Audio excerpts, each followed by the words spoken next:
My name is Dr. Rychetta Watkins, and I am the Director of Grantmaking and Partnerships for Memphis Music Initiative. I am so happy to be here today with Miss Chrysti Chandler, the Artistic Director of Young Actors Guild, and Miss Sabrina Norwood, the Executive Director of Young Actors Guild, here in their Harriet Performing Arts Center. I am so excited, you all. Well, thank you so much. Thank you so much. And you know, this facility is just amazing. It's 3 years in the making. Is that right? Yes, 3 years in the making. And so this is an amazing facility that's located at the intersection of Lamar and Pendleton in the Orange Mound, Bethel Grove. That's where I grew up. Of communities. The Harriet was formerly a fire station. Yes. It's a decommissioned fire station and is now home to Young Actors Guild, and you're also an MMI partner. Yes. Right. So, and your mission is bringing arts back to the community, and you really have done it here with this facility, and that was your dream. That was your vision 30 years ago. Tell us some more about that. Like, did you ever see yourself here 30 years ago when you started out? I didn't see myself 30 years ago here, but I did see myself coming back to Memphis. When I came back to Memphis, I saw where a lot of the students, they were just like walking down the street, not doing anything. And that is not what we did when I was coming up in the 80s. I graduated in 81 from Hamilton High School, and we had after school programs, but they were free. And so I found out that the reason why a lot of students did not have extracurricular activities was because they couldn't afford it. We didn't pay for anything. We may have paid for a uniform, a t-shirt, some shorts back then, but it's like the school system took a backseat to the arts. A lot of the schools took a backseat to the arts where it was not affordable for students anymore. So saying that, that's when I wanted to start something for children. I started off in my backyard, having students to come, and because that's where I started when I was a little girl. So I did the same thing. We went to community centers, we went to churches. Anywhere that I can find space where we can teach dance, singing, acting, drums, anything. So we were like a little small group, Young Actors Guild, 1991, 32 years ago. And then the way this space came was Sabrina and I, we was just driving down the street one day and we saw the firehouse and someone told us that it was vacant. And so the rest is history. The rest is history. And not only are you all in this space and it is amazing, you all just won an award. Self Tucker Architects were the designers, and you all just won an award for Best Small Renovation for 2023 from the Memphis Business Journal. That is amazing. I mean, like, so what inspired you all to not just come into the community and come into this facility, but do it with this level of design, with this kind of vision? What inspired you? Well, certainly we feel like because you're serving programming in the community, it does not mean that does not require a certain standard. We have a standard ourselves, and we are about exposing young people and providing them opportunities outside of their communities. And so we take them on college tours and we take them to other places so that their eyes can be open. We wanted them to have somewhere that was really, really nice, that they enjoyed being in, a place that was home to them. Because when you talk to them, that's what they consider this space, a space that's home. And that means so much to us. And so we really put a lot into every detail of it. The images that you see behind us are images of our students, and it was about uplifting them and letting them know that they are beautiful. And so why not be in a beautiful space that was landscaped just for them? I love that. And so that's why it was really important for us to do something different. We're eclectic people. And so the space is certainly eclectic. It's named the Harriet Performing Arts Center. And so after Harriet Tubman, who was an abolitionist that led slaves to freedom. And so you'll see throughout the facility there's a quilt pattern.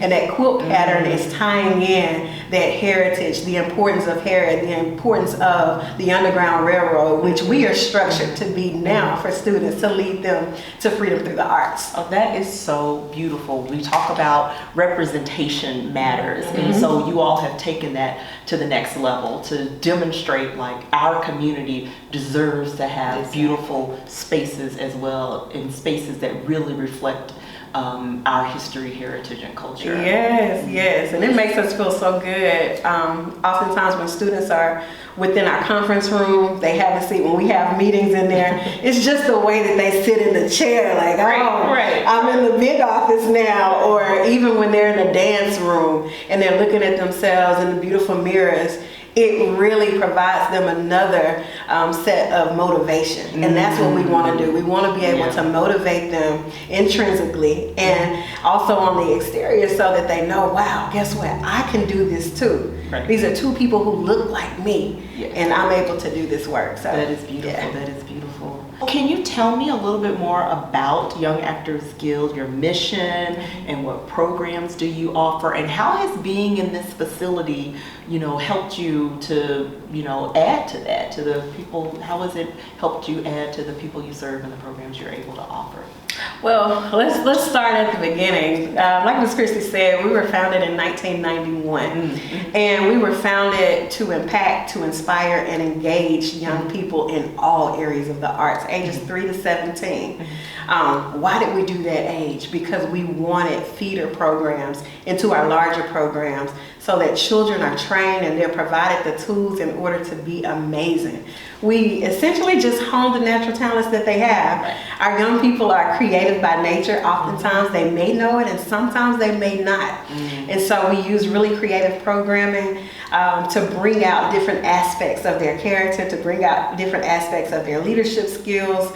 And this facility has given us that opportunity because we're able to show them things about community development, community enrichment, being a community leader. We've seen putting this facility here has nudged our neighbors a little bit. And there's, it's almost like with your house. If you mow your yard, the neighbors coming out and they're going to do it. And so it's provided our young people inspiration.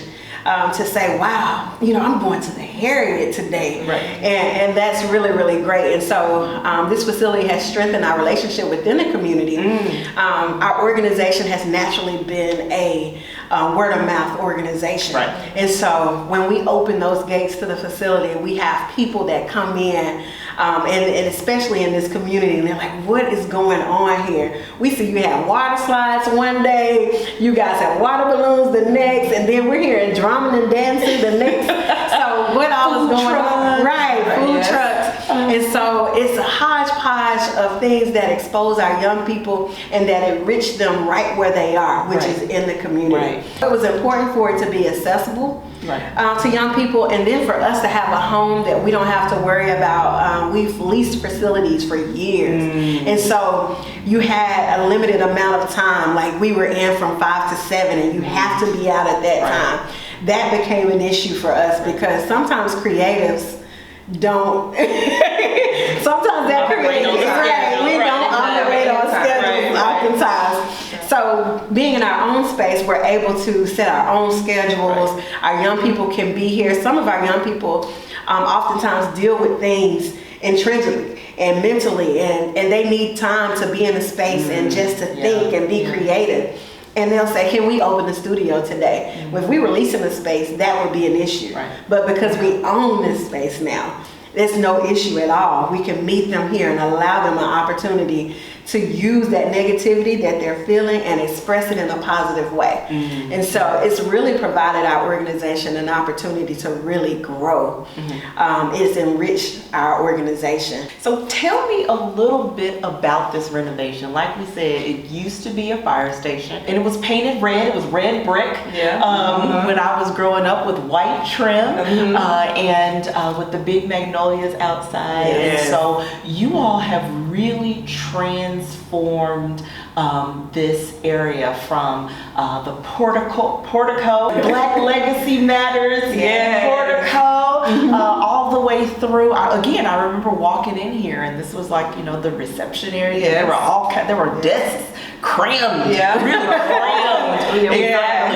Crammed in here, and I think there were bathrooms right in here, if I remember correctly. And of course the engine bay, you all have transformed that engine bay into a performance space, and then the sleeping quarters in the back that you transformed into offices and into a dance studio. Like, tell me a little bit about how all of this came together. It's Chrysti, with the strong vision that she has, the moment she walked into this building, even with all of the stuff that was in here, she saw all of this. She envisioned all of this and was able to sit down with our amazing architects, Self-Tucker architects, Mr. Oneself, who believed in us when no one else believed in us. When we said we want to make this a youth center, everybody else was like, you guys are crazy. There is no way you guys are going to do this. Look at this building, look at what's going on. But we saw more. To be able to structure this building, it was important for us to have a couple of things.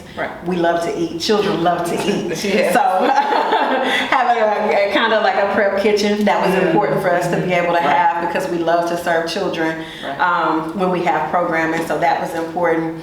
The lobby space, the images that were derived from the pandemic. We had young people who never painted before. And the images that are on our walls are works from those young people and what they felt and expressed through art during the pandemic. And so we had to turn our lobby into a gallery. That was really important after that. But we also wanted it to be a multi-purpose space as well. Multi-purpose space is important. If you're ever here with us on a weekend during programming, you will see dance in one room, music in another room, singing in another room, team building in another room, and you're like, oh my gosh, where are they finding the space and the time? And so that was really important. Having a dance studio where children could dance and learn different technique in African, jazz, tap, modern, ballet, that was important to us. And then the most important room that we call the engine room, it was really important for us to have a multi-purpose space that could host events. We could do small vignettes in the facility, but it also has a sprung floor in there, so we could also host community dance classes. And so we tried to look at the entire facility in terms of the community. How could the community best utilize this space? Because although our name is on the building, it's not for us. It's for the children, it's for the community. It's so that they don't have to go out 30 miles to find something nice. It's here. And that's why the connection and the partnership with Memphis Music Initiative, our Black Legacy Matter Walk, being able to see that, and young people being able to walk into a building and know that they matter. Their legacy matters. All of it was thought out very strategically. Fruition. And I know this happened in 2 phases, right? Tell me a little bit about that. The 2 phases of this project and the work that you all did, so that at the end of the day, right, you all don't have any debt. From this construction project. So tell me about that. Tell me about how you phased it out. So when we started the first phase, like she mentioned, the pandemic hit. So we had started, and then the pandemic hit, so we had to kind of pivot. We didn't stop. We always tell people we didn't stop, we pivot. So the first phase, of course, you have to, go to the architects, and they have to do the renderings. So those were the first phase. We had to have an assessment of the building to make sure that everything structurally was good. So there were engineers that had to come in. We were removing walls, so they needed to make sure that the structure could handle that type of work that we were doing. And so we brought all the whole team in, really, that specialized in renovations, because we initially had people telling us just knock it down and just start over. Renovation is one of the hardest things that you'll ever do. Well, if you know Young Actors Guild, we have a saying around Young Actors Guild. Only the strong survive. And then we were also blessed with Lowe's. Lowe's came in and they did a lot of I guess demolition. Oh, really? They did. They were the first people to come and do the demolition. They helped us. They did the windows. They donated the windows to us. Oh, that's wonderful. What else? The doors. So we had those kind of partners at the beginning. Like we said, people who believed in us. Seth Tucker, oneself. We asked him out of the family to tell this little quick story. We were at the wrong place at the right time. We were trying to find another location, but we ended up in Universal at Seth Tucker. Right. And we walked in, he came out, and it was like, may I help you all? I said, we were looking for, I forgot who we were looking for. We were looking for somebody, but he came out, and we told him who we were, what we were trying to do. Because, I wouldn't say other architects, but other people who were in the project, they was like she said, they really didn't think we were serious. And always the first question, how much money do you have? Well, we don't have any right now, but we will. But they don't want to hear that, but we know us. Right. We're going to so do you're it. working on it. Right, so telling somebody we work at the FedEx Forum and the concession stands, like, oh, that's cute. I know, right? But we knew we were going to persevere and move forward. But anyway, he believed in us in the first phase. We had meetings or whatever, and then the second phase comes to contractors. So we had to determine who we wanted, or not who we wanted, but who was going to take on the project. Same question: how much money do you have? Right. Well, we have enough.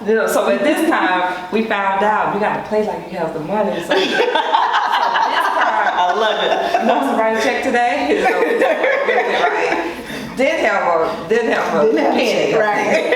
So, but we started, going to city council, going to MMI, and going to different people, just to make sure that we were able to answer those questions as we move forward into the second phase. And then people started donating to us when they saw. So the first thing was that parking lot. And that was our biggest, we said, let's get this parking lot done, because it was like rocks and pebbles and debris just everywhere. So then we had a tree cut down. So we started looking like it's going to have some possibilities. And that was done through popcorn. Yeah, we had a popcorn sale. Yeah, that was done through popcorn. Our whole parking lot was funded through popcorn. Yeah, for 3 days. We did a 3-day fundraiser. 3-day fundraiser. $30,000 in 3 days. Right. In 3 days. Whoa. But a lot of that is the strength of your network, right? Because the organization has been around for 30 years, serving young people in Shelby County. Yeah. We have great parents, great support with parents. Right. And so this space also makes room for parents. You have adult classes too, right?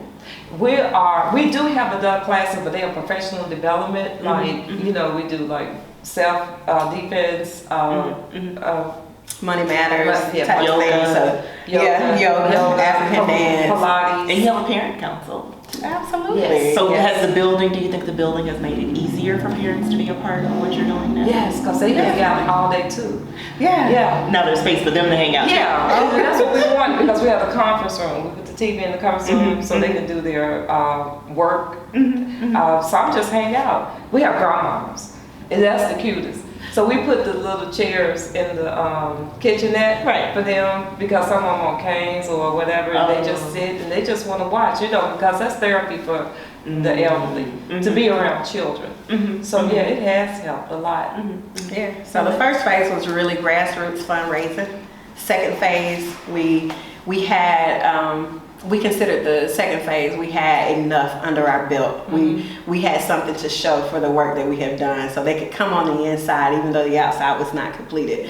They could come on the inside and say, okay, they're serious. And so at this point, funders could take us serious. So on our second phase, we went to funders. And we were pounding the pavement, and we were like, hi, we need your support. This is what we want to do.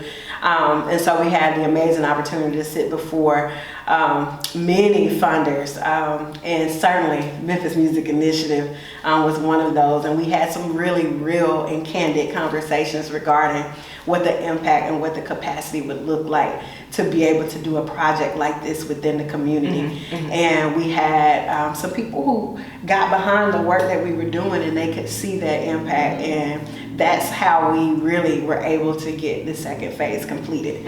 It was through the support of amazing donors. The first phase, like I said, very grassroots. Right. But we're super happy to come out on the other side of that, not having any loans at all. We're able to, it allows you an opportunity to breathe, because that means that the revenue that you're getting from your facility now can go into your programming and can help sustain the programming. And that's what it's been about the entire time. And so since we've been here, it's just been about as an organization, building capacity within our programming now, strengthening our processes that we have, having an effective board. So it's really been an amazing journey. It's really been a catalyst, is what I'm hearing. It's has. really been a catalyst for the organization. Yeah. So speaking of that, MMI's Black Legacy Matters program was meant, it grew out of a gift to MMI from Mackenzie Scott, and we said, our guiding question, what's the blackest thing we can do? Share. And so we came up with 3 programs: Black Pay Matters, Black Rest Matters, and Black Legacy Matters. And you all benefited from Black Pay Matters as well. Yes, we did. That brought your salary up to the median $41,000 for 2019 here in Memphis. And also, again, the Black Legacy Matters. So what impact do you all feel like the Black Legacy Matters program has for institutions like yours in Memphis? What kind of difference do you think that makes for organizations, programs like yours here in Memphis? Black Legacy Matters program for organizations like ours is a game changer. And I say that in a manner, there are things that can happen throughout your life that can change the entire trajectory of your life. This changed the trajectory of our organization, of this community. We've gained respect from those within the community. We've gained respect from other funders, other donors who could not believe that we actually did it. And so it really was a game changer for us. It provided us the push that we needed to go out and secure the additional funds that we needed. It allowed us to know that even in our blackness, and our young people say unapologetically black, because honestly, that's who they are.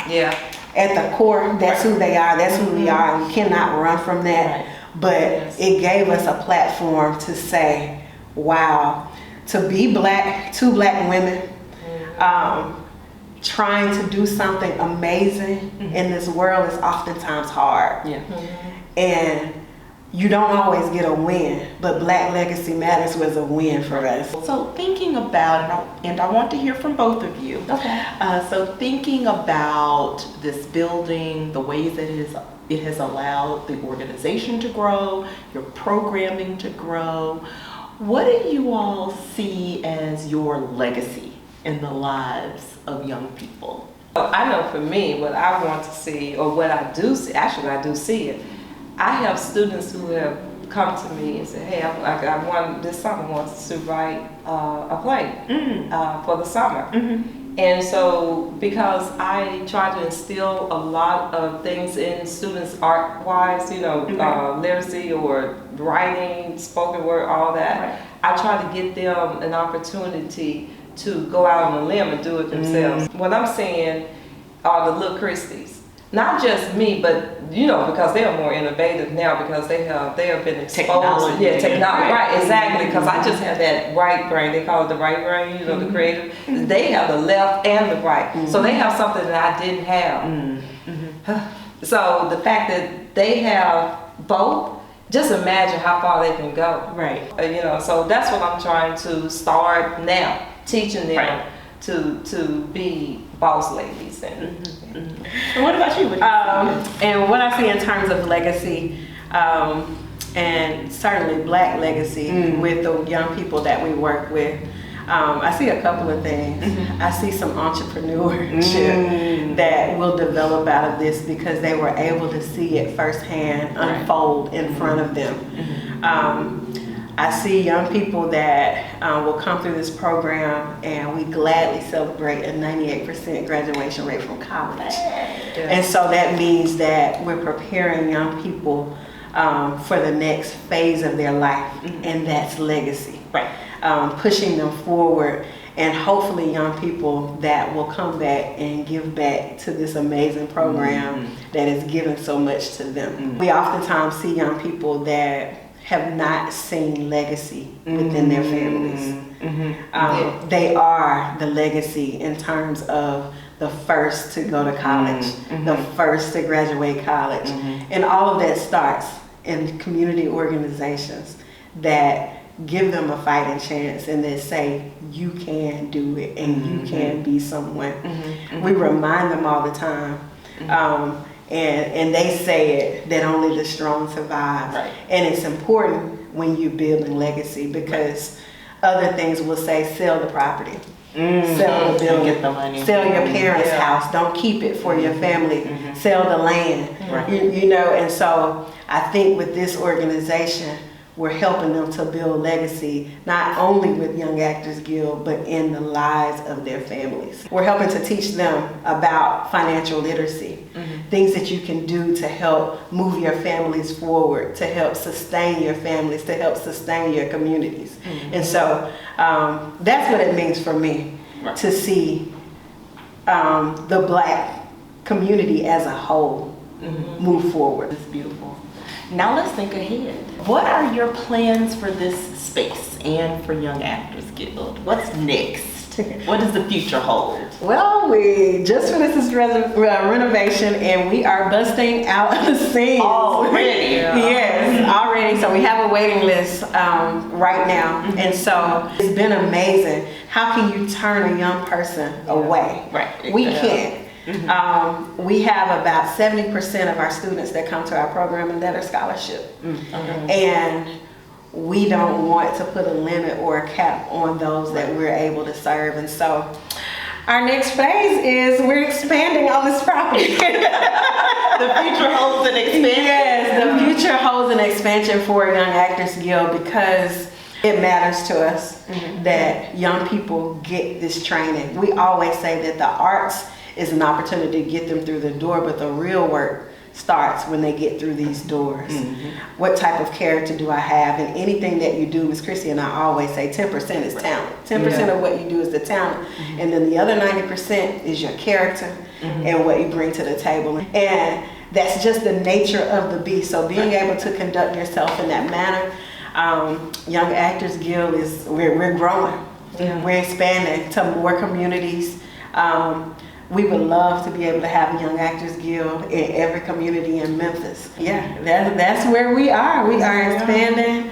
You say stay tuned. Stay tuned. Phase 3. Yes, phase 3. Well, I want to thank both of you so much for sharing with me today about your beautiful, beautiful facility, about your organization, about your renovation, and the impact of the Black Legacy Matters grant.